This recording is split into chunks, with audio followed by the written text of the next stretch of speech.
Last time we talked about how dragons are an expression of divine feminine energy, but can they also be an expression of divine masculine energy? In this video, we are going to be addressing just that, as well as further defining exactly what feminine and masculine energy actually is. And stick around to the end because, as usual, I'm going to give you a powerful mantra to work with to help you start balancing your own masculine and feminine polarities. But first, for those of you who don't know me, my name's Hannah and I help people to own their powers and step into the driver's seat of their own lives. Today, I'm going to be doing that by helping you to better understand the differences between feminine and masculine energies so that you are able to find peace and balance within yourself and therefore create it for the collective at large. Because, oh my gosh, my friends, this is a collective hot button right now. If my last video, which if you haven't checked it out, please do so up here, wasn't proof enough, like this is such a hot, triggering topic for people. Like there were so many triggered comments on my last video, which I did my best to like deliver it in a way that wasn't triggering, but I guess it still triggered quite a few people. And then their comments triggered me and I had to like sit with that and kind of just let it pass and make sense of it all. And after I got really excited because I was like, hey, we're really on to something here. When you experience a trigger, that's a sign that something that has been a wound for a long time, kind of hiding in your subconscious, is rising to the surface to be healed once and for all. And the fact that feminine versus masculine energy and like gender and all this stuff is just a huge debate for humanity at large right now, that's a great sign that we're about to heal that. Essentially what we're doing, friends, is we are ascending. We're stepping out of the duality reality and into multi-dimensionality, where it really gets fuzzy. There isn't like this or that. There isn't black or white. There isn't masculine or feminine. It all just is because it's all energy and it's all integrated in multidimensionality. So if you haven't seen my video on that topic and you're just like, what is multidimensionality? I'd encourage you to check it out here because it is very important. And likely I'm going to do more videos on this because it seems to be becoming more and more relevant, let's say. So all in all, if the topic of masculine versus feminine energy triggers you, if the topic of gender triggers you, if the topic of like sex triggers you, good. You are healing. I am healing. We are all healing this for the collective and we are ascending. And that's what that means. As I always say, it's always darkest before the dawn. It gets worse before it gets better. So this stuff is coming up. It's getting worse. People are feeling really triggered by it, so that it can be healed once and for all. And that, my friends, is fucking awesome. So that being said, can dragons, who I at least associate with divine feminine energy, can they also be associated with divine masculine energy? And the short answer to that is yes, of course they can, because there's always that secret third option, friends. This is multidimensionality, and this is what I talk about in that video that I linked above, is there's always the secret third option. So in duality reality, which we've been brainwashed in, we've grown up in, it's always either this or this. But in multidimensionality, where we're headed, where we're going right now, and we're stepping into it, it's like this and so much more. So yes, dragons can be an expression of divine feminine energy and divine masculine energy and so much more. So the way I personally see it and what I have downloaded and how I understand it is that dragons initially started as a feminine polarity, if you will. That's how they started. But of course, they have since evolved. And again, I'm going to harp back to the Pokemon analogy because I love me some Pokemon analogies and I feel it is absolutely perfect for this. And I even have a prop this time. This is Charmander, the Pokemon Charmander. And Charmander has the fire type. So if you're not familiar with Pokemon, every Pokemon has like an energy type. Charmander's type is fire. And then it evolves into the next stage, and it also is the fire type. And then it evolves into its final stage, Charizard. And as Charizard, it retains its fire type, but it also gains the flying type. So it is holding two energy polarities simultaneously.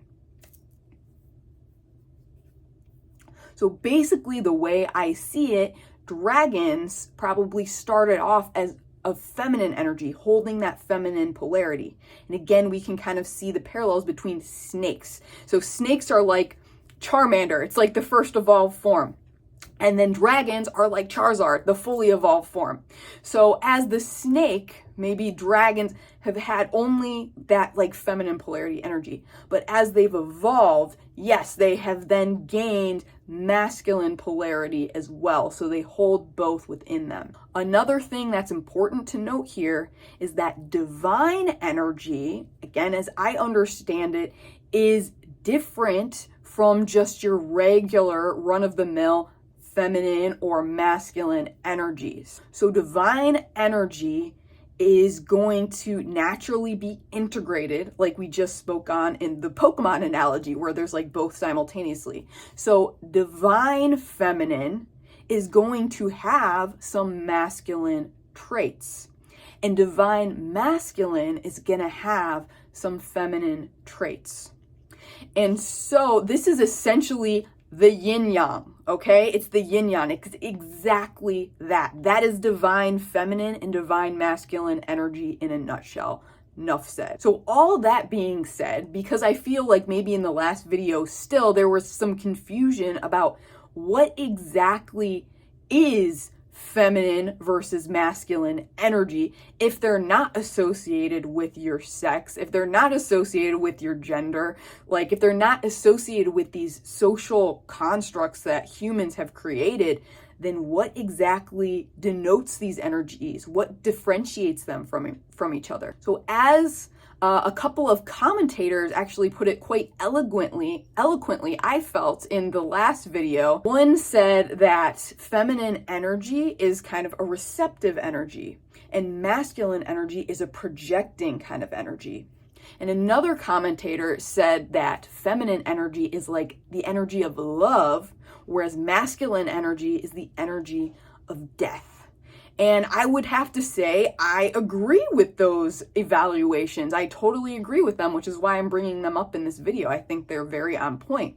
And there are many other energies that kind of feminine versus masculine can kind of hold and express themselves as. So as I've come to see it in working with twin flames and twin flame energy, I personally tend to see the feminine now as being a spiritual energy.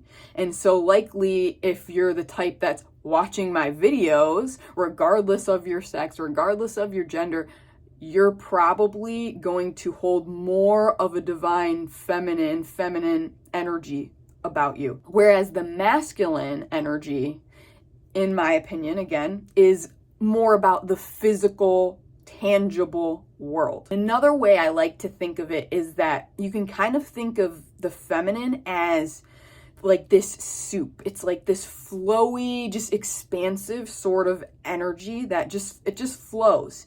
In other words, it is chaos. Feminine energy is chaos. Whereas the masculine energy is like the boundaries around that soup. It is the soup bowl.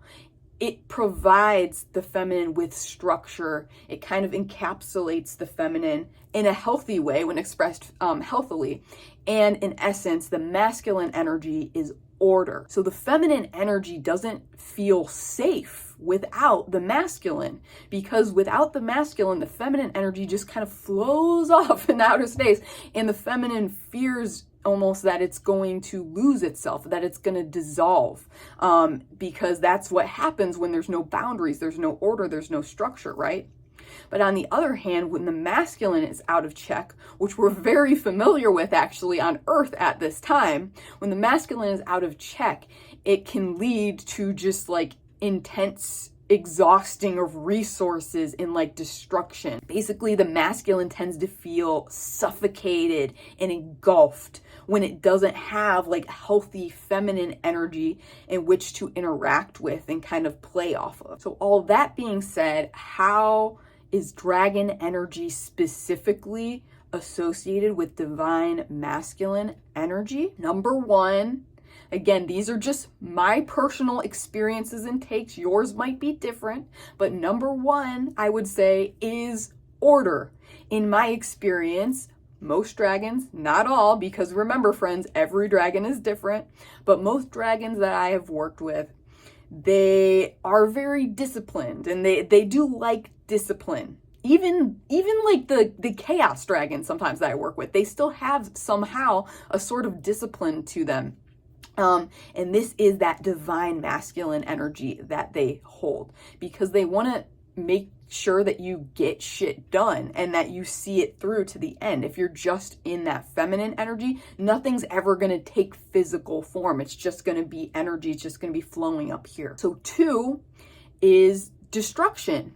And now this can be like a demonized trait. This is basically, again, what we see in modern society, where dragons are seen as these monsters. In Western culture, might I add, in Western culture, dragons are seen as like these destructive monsters that just set everything on fire, and they're so evil and they're so bad, they just destroy everything because their masculine energy is just so out of check. But actually, destructive energy, death energy, is necessary, and it can be quite healthy when it's balanced, again, with the feminine. And I feel that dragons represent that healthy divine masculine version of destruction, where they will transmute, they will burn dark energies. And in burning the dark energies, it transmutes that energy to a lighter frequency, and it creates a cycle of balance in the world. Finally, 3, and I guess I kind of spoke on this a bit in number 1, but integration with the physical world. This is why I like working with dragons, maybe other than other types of like higher frequency beings that I've worked with, because I feel they are very grounded in this divine masculine aspect of the physical world and integrating with the physical world. They want to make sure we are getting results in the physical world, and that we are going out like physically in nature and interacting with the elements and stuff like that. So that's all I've got on that for now, but there's still more to the video, so don't run away just yet. Just let me know if you have more questions, like if you want to know more about the differences between feminine and masculine energy, feel free to drop me a comment and I'll make note of that to do another video. But essentially what I want everyone to remember is that at the end of the day, feminine and masculine are just energies. And we all hold both of these energy polarities within us. And therefore, the goal of humanity, the goal of ascension really, is to just find perfect balance between these two opposing complementary polarities. That is where magic happens. So I myself, I will tell you, I have very much pendulumed between the two my entire life, and it has been very, very confusing, let me tell you. When I was a child, I was like super in my masculine energy. I would always dress up as like male characters for Halloween. I would dress kind of like a boy. I would play with boys. I would do boy things. Part of that though is gender. It's not necessarily the energy polarity of masculine, but I was also just masculine energy of just like getting shit done, you know, orders, boundaries, structure, the physical world. If you couldn't see it, it wasn't tangible, it was stupid. So yeah, I was very much in my masculine, believe it or not, when I was younger. And then kind of when I went to high school, I started to become more feminine. Then when I went to college, I kind of pendulum back to being hyper masculine again. And then after that, and like until recently, I've been hyper feminine. And now, just in the past couple of years, I really feel like I finally found healthy balance between the two, thanks to the fact that I pendulumed so much. And that's exactly why I feel encouraged to talk about this topic with all of you, because it's my hope that I can help everyone find this same balance, because it feels really fucking good, let me tell you, to be honoring both of these parts of myself simultaneously. So if you would like to start harmonizing your own feminine and masculine energies, here is the magical mantra that I'd like you to say aloud with me and then to type in the comments. As I always say, it may seem stupid and unnecessary to do these things, but it really helps. Words you speak, they hold a vibrational frequency, a power to them. Same with the words that you're typing and that you're writing. So when you're speaking them and you're typing them, you are planting seeds in your reality and they start to take form. So I would encourage you to say this aloud with me and then type it in the comments. Here we go. I choose to embrace my innate divine masculine energy and to harmonize the feminine, masculine energies within. So let me know, my friends, would you like me to do more videos on this topic? And as always, I'm super curious. I see myself as a spiritual scientist and I like to gather data. Let me know which polarity, feminine or masculine, have you always found to be a bit easier to grasp? So as per usual, if you could give me a like, you could subscribe, and then engage with this video in some way. Me and the dragons would love you forever. Of course, we'll love you forever anyways, but we super appreciate when you do this, because this is a way of helping the algorithm along, helping this get out to people who need to hear it, who might be feeling alone on their journeys right now.